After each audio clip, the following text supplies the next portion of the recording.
Hey guys, Barrett here today with the Akai MPK 225. Let's check it out.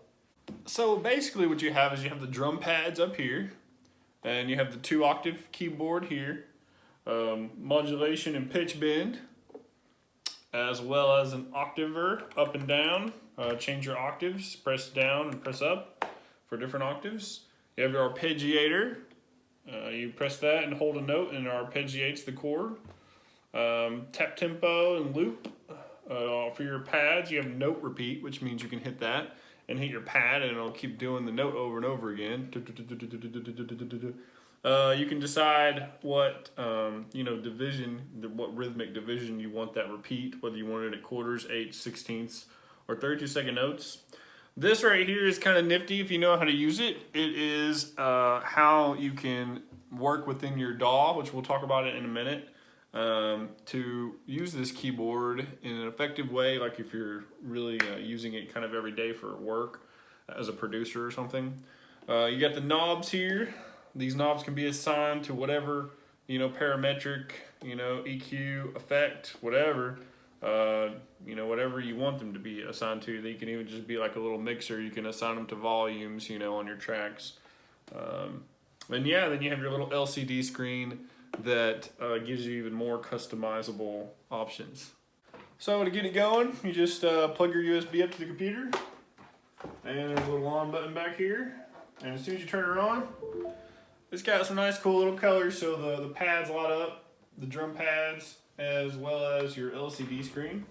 Right now I have it set to FL Studio, and that's what I have on my computer. So if we go to the computer, all this keyboard is going to do is it's going to play whatever the DAW tells it to play, or whatever you tell the DAW to tell it to play. In other words, it's not like a normal keyboard where you can just kind of plug it up and get going and just play. This is called a MIDI controller because it basically works within your DAW. It's basically kind of like the supplement of the DAW. So right now I'm using FL Studio, and to get it going, you just go to Options, MIDI Settings, and then make sure your input and output is the MPK 225 is selected for your input. Sorry, and you click Enable. And you're good to go. You basically just put in whatever track you want to put in here.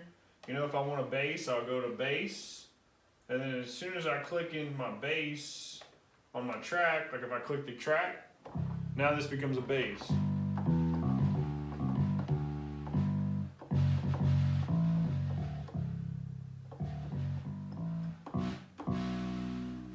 It can get louder if I turn my mixer and my speakers up.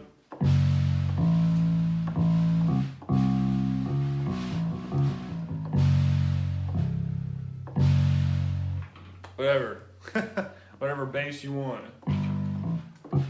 Say you want it higher, you go to your octave up.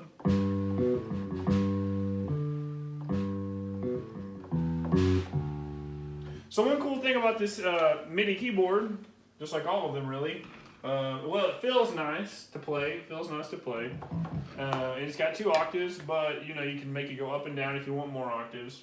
Is that it's only going to sound as good as the sounds in your library in your DAW. So a lot of this has to do with what plugins you have, and that's why people who get big into this stuff, they buy $1,000 libraries with recorded sounds that sound beautiful, like composers and stuff. That way they can do, they can play the keys for the notes, but what comes out is whatever your library is. Now, if you want to record something, you go up here to the record button, and you go to notes and automation, and then you just pick one of these guys. Like I'll go to strings. You select your track, and then you get going. So you press play.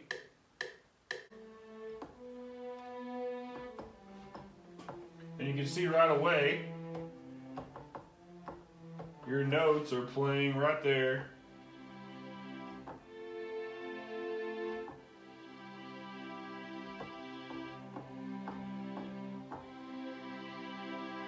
So everything you just recorded is now in your DAW, and you don't have to input any of those notes.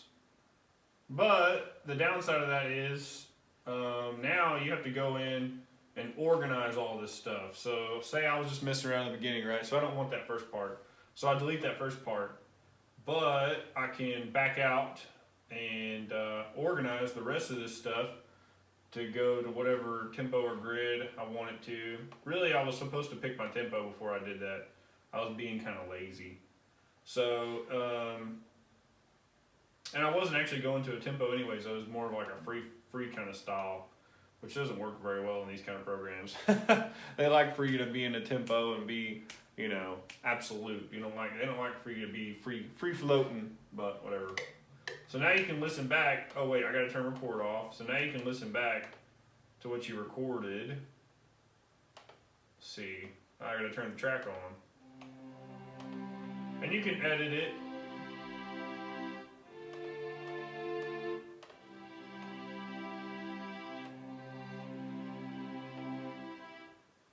Now say I don't like all those spaces in between. Now I can go into my program and tell it to connect all these notes, because it is really kind of hard to make everything super connected when you're just playing it live like that.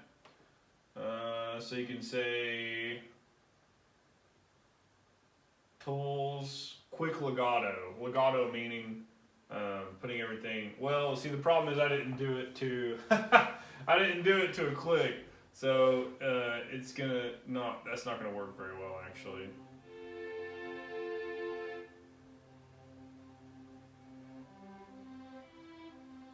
It's all legato, but now it got rid of a bunch of my notes. So anyways, I could also go in here and do what's called quantize. Like say, quantize meaning you're putting your notes on whatever beat you want. So like 16ths or 8ths. So if I say quick quantize, now everything is going to go to this tempo.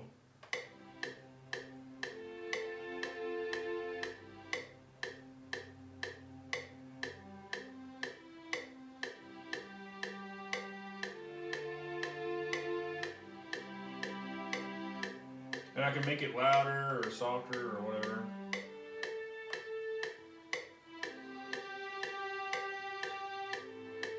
Now, so that was kind of goofy, right? But say I want to put a bass line to that or something. Good luck, right? But say I did, I can go to my bass now, my bass track, and I can record a bass line to that.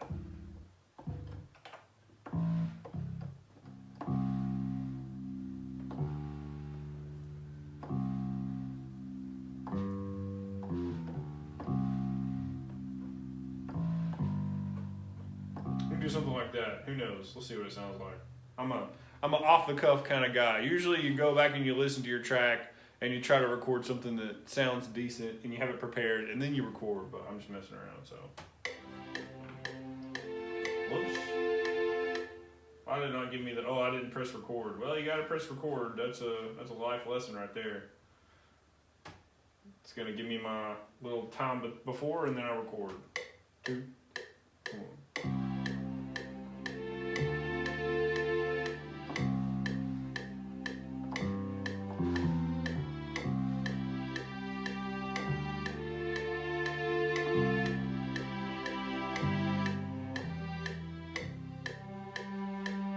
So I'm just giving you guys a demonstration, you know.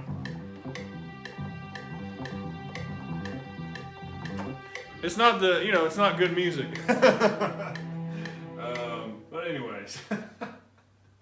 Oh, that's why, that's one reason why you can't just turn on the camera and start playing random stuff.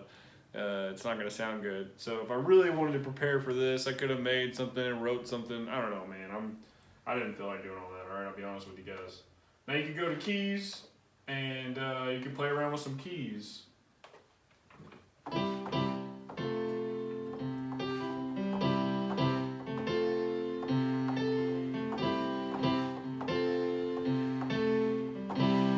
So you basically have all the instruments at your disposal with just one, MIDI keyboard. So that's pretty cool. Then if you assign all your pads to different drums, then you would have your drums right off hand as well. But you have to go in a program and do that. Right now they sound like piano because I haven't assigned them to drums. So this thing, that's one thing you want to remember, is that this thing's not going to do anything that you don't assign it to do. So there's actually a lot of work that goes into one of these. And I'll be completely honest with you guys. This is kind of like review over personal time. I'm actually selling this. Now, the only reason I'm selling it is because there's actually lots of reasons. The main reason I'm selling it is because I've got so used to, when I used to write music, just literally inputting it by hand, like just putting the M notes in by hand. And I like doing that. It helps me think, I can play it, I can listen to a little bit at a time. So I'm a guy where I like to input, believe it or not, I like to input MIDI notes one thing at a time into my computer. And that's the whole point of this, is it takes that away. You don't have to do that anymore. But I like to do that so that I can be very organized, and it also cuts out other steps too. Like if you do that, then you don't have to quantize, you don't have to do quick legato. So there's extra steps when it comes to this. So it's kind of funny, it's like with a MIDI keyboard, you're gonna save time at the end of the day, but that's only if you know how to set it up really well to begin with, because the setup time on this thing is a little bit extensive. In other words, every single beat or song that you make up, you're gonna have to program this thing a different way, especially these pads and these knobs. Unless you just like that sound, and I guess you could keep it the same. But generally, as a composer, you usually use different drum sounds for a different song. So you have to go in and assign each one of these to different sounds. Now you can save it. There is different banks. I think there's about 16 different banks. So it is what it is, man. I like the old school, just importing the notes by hand. That's why I'm selling this. But that doesn't mean that it's not a fine piece of musical equipment, a tool that can really help you on your producing or composing journey. So I appreciate you guys for watching. This is the Akai MPK 225, and I'll have much more reviews and stuff like that. So subscribe and check out more on my channel. You know, I've been on YouTube for a long time now, and yeah. So thanks for watching, and I'll see you on the next one.